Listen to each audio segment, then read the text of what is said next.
Hey there, YouTube. So, back on the Amigo build, and this is going to be a paint and body special. Last time you saw that I primered it, came out alright. My primer was a little thick. My aerosol can was losing some of its spray. So it got a little bit of texture, and it shows a little bit of imperfections in the body. But it actually looks kind of like a scale rhino lining of sorts. So I'm just going to roll with it. This is going to be a rock crawler. It's going to be a beater. It's not going to be a fancy show truck. If you've seen any of my other builds, you know I usually only paint in flat colors or satin. I don't know, something about that looks more scale to me, having a satin finish. And you could start with a glossy, but for doing weathering and stuff, the matte or satin finish takes the weathering powders and washes it, absorbs into the paint easier and gives you a more natural fade, natural stain look. So here we are, got it primered. Trying to do something different. I didn't want to do it all one color, it just looked kind of boring, so I decided I'll just leave one fender primered for now. Thought about doing the whole front end, I thought about doing the hood different, but I think for now I'm just gonna leave the fender, the red primer, and see how that looks. We can always come back later and paint the hood a different color. But I was going through my paint supplies, and the only thing that I could live with that I have is this khaki. It's called khaki. Rust-Oleum camouflage paint. I don't have anything that color. My other Hilux body is green, like just OD green, Army green. My Land Rover's the Land Rover kind of green. It's to me a color. Got the light blue Hilux back there. Got the Cruiser, which is like, I don't even know what you call it, Lagoon. It's a Rust-Oleum American Accents color, satin lagoon finish. And then my other old Hilux body's just regular old maroon. So I figured this will be a good color. I think it'll take weathering pretty well. I'm not going to do real heavy on it. I just want it to, I'm going to get it dirty. And once the paint dries and everything, I'll go back and paint all the little detail trim around the windows. And this being not a Tamiya body, I'm going to have to do a lot of detail paint on the lights. I don't have any way to actually make the lights function yet. Not sure if I want to. Still not sure what I'm going to do on the grill yet. This is just going to be basic, just doing the body. Try to get some color on it. Be hopefully a short video. Stuff like this, my windshield wiper cowl, I cut from the original black plastic windows. That's a little shiny. I'm going to go ahead and hit that with some flat black paint. Just that, I don't know what it is about the flats and the satins. I think it just looks more scale. So that's what I'm going to do for now. I've got a few other projects and parts for the Amigo laying around, but we'll start here and see where it goes. It is pouring down rain, so I'm going to be painting in the storage shed. It's a little cool, but it's supposed to get really cold tomorrow, and I'm not going to have another chance for almost a week to get out and paint, so figured I might as well do it now. Alright, so the paint is done. Let it dry overnight. Now, came out alright. Some of the imperfections still show through. I've started taping off for the details. I'm going to brush paint or use paint markers over there. Start doing the door handles and the window trim, stuff like that. The tail lights, the side marker lights, the hood windshield washer squirters. Trying to think. Not going to have any real lights on this for now. I did go ahead and paint the grill black. I scuffed it up and painted it. Not sure exactly how I'm going to handle the headlights yet. We'll cross that bridge when we get there. I got to do something. I can't have them black like that. It looks weird. So we'll just have to see how the painting the taillights comes out. We might just paint the headlights on for now. I've seen some other folks do that with these red shaker bodies. I'm going to go ahead and finish masking this up and then we'll get started. Alright, just a quick tip. I'm using Tamiya paint here, or I'm sorry, masking tape. And I've had a lot of good experiences with that. You see I've got a roll of just regular old blue painter's tape for painting your house. And that stuff will bleed through pretty bad with the RC paint. I've had that issue a lot. And I've got some of this vinyl pinstriping tape. This is for models. And it doesn't bleed, but it doesn't stick as well. So if that stuff is flexible. I use that to do the edges and the body lines when I left the fender primered, and it bled a little here because it just isn't flexible enough. It'll bend and twist and make shapes, but on this size, if I use this on a real car to lay out flames on the hood and paint it, it'd work great. But if I try to use this to lay out flames on this size hood, it's gonna be horrible. It can't bend that tightly. So you gotta use the right kind of product. This Tamiya masking tape will not bleed as bad. I might still get a little bit in the corners where I just don't have it rounded quite enough. So the key is, I found with using the paint markers, is just I go heavy and then I come around lightly once the brush is dried out a little bit around the edges. Try not to bleed through too much. I don't like to do multiple coats of that stuff. It takes a while to dry and it's just kind of a pain. But yeah, I'm going to go ahead and get started. Alright, I'm going to start with the hood squirters, and I've already got my paint pen ready. I'm just dabbing it on some excess styrene I had. And I always start on top and just do it really thick. Let it kind of run around. I don't want to get it like that on the tape. I didn't mean to get quite so much. Check our other side. Yeah, it's getting pretty runny. So, I'm just going to go ahead and do it. And I'm going to kind of let it dry really quick. And I'm going to go ahead and pull the tape and we got a little bit of bleed through, of course.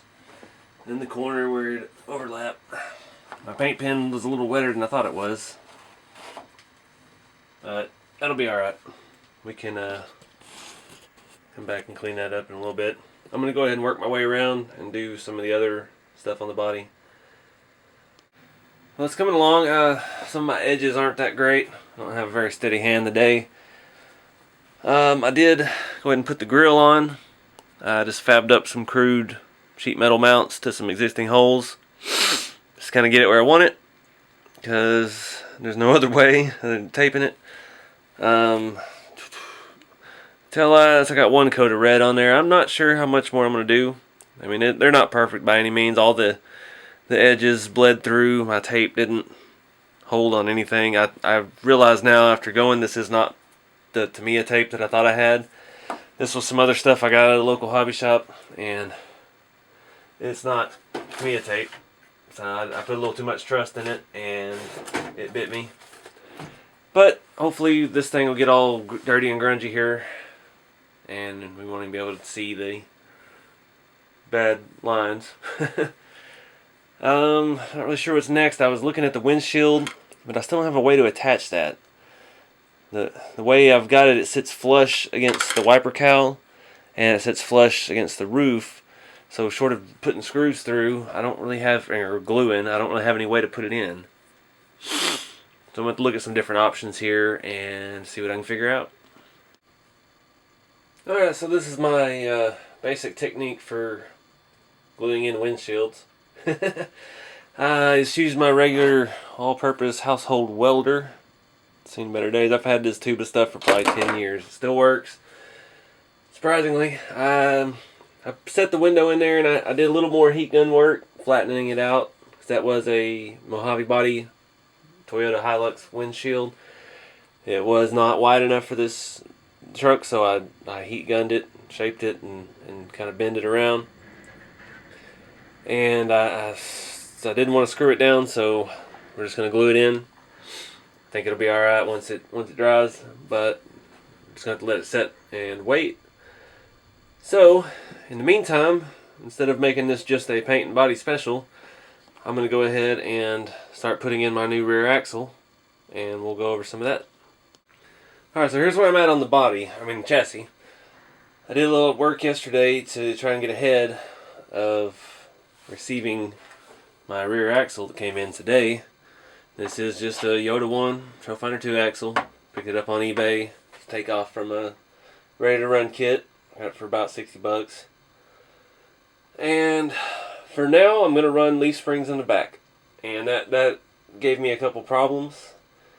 I hate these. Okay, so first off, everything right here is Trailfinder 2. All the rear suspension components are Trailfinder 2 brackets. If it'll focus. There we go. The hangers, 2-piece stamped hangers, 2-piece stamped shackles, and this CNC bracket, drop bracket for the shackle. Now, I hate using that in the back, but you can see the angle of the springs. This is already going to have pinion problems. So I had to put that in there just to, because we need, a little bit of a positive pinion angle to line up the drive lines. And the other problem I have bruiser leaf springs in the front. They're longer. And the bruiser leafs in the rear would have changed the wheelbase too much. And there was nowhere further forward to mount the hanger. So you can see that would have moved my wheelbase back another 5-6 millimeter. Would have put the shackles at the very end of the frame. And they would have flexed a lot better. But I can't screw up the wheelbase that bad because of the body. So that's one thing. If you're ever doing a custom build like this, don't mod the body until the chassis is done. I did that. I went ahead and cut the fenders because I was rolling with the chassis that was already built. And I made it work, but all the problems that I had later with the chassis have caused the wheelbase to need to be changed. So just so you know, next time you build something from scratch like this, if you do any kind of projects like this, just get the chassis done, running, working, troubleshoot it, everything before you cut any permanent modifications into the body. Now we're going to make this work. I'm going to take the coils and stuff off of the RC or the axial shocks, and we're just going to run shocks and leaf springs. I'm probably going to start it out with just the single leaf in the back. We'll see how that does. I've got lots of spare leaves to add. So I'm going to go ahead and get that mounted up, and we'll start looking at pinion angles. Alright, so I got the axle on. It's leaf sprung. I did go ahead and put the second leaf. They're really, really stiff. I had them pinned down to something, trying to help de-arch them overnight, and it didn't help at all. They are really stiff. So I put them on top because the problem that you have with the rear running a single leaf is the torque will warp the spring close to the ends, and it makes it where it's useless. Your pinion angle's all out of whack. So you put it on top, so when the main leaf tries to warp, the secondary leaf catches it on top. But then it being on top, it doesn't affect your flex. So you still get the performance of having a single leaf, but you get a little bit of protection from axle wrap. I did have to run, let's see if I can show you back there. I did have to put a Pinion Shim in there. I got those. Those are like super lift from RC 4-wheel drive. And I've had those for a while.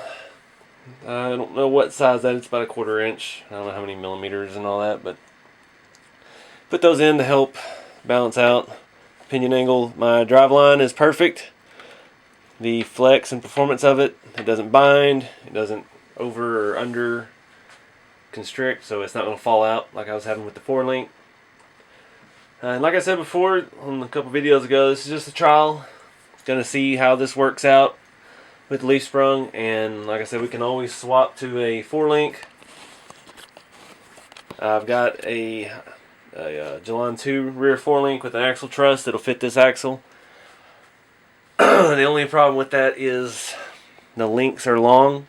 I was looking at it in case I went ahead and wanted to do that, and the bottom links are going to come up to almost here, so that's a big issue because I don't have any mounting points on my transfer case cross member like you do on the Jalon 2.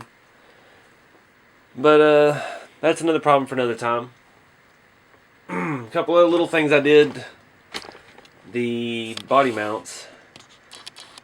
I did go ahead and put some shims in there. They're just little stainless spacers. If I can get in there a little better. The body on the Amigo is slightly wider than that of the Trailfinder 2.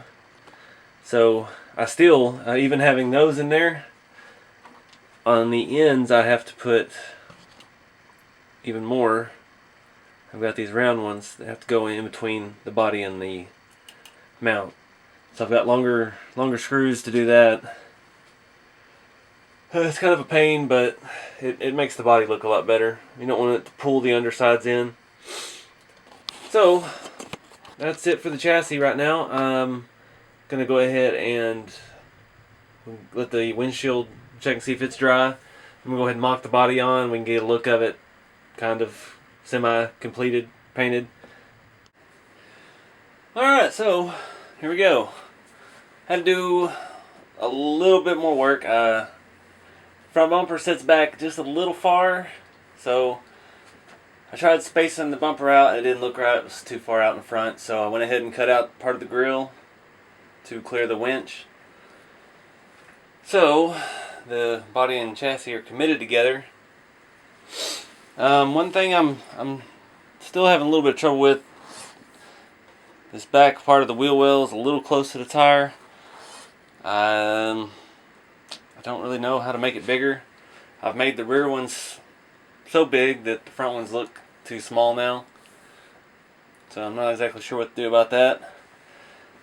And about the third time I had to cut the grill. Instead of taking the body off, I just cut it, took the bumper off and cut it, and I scratched up the hood with the Dremel.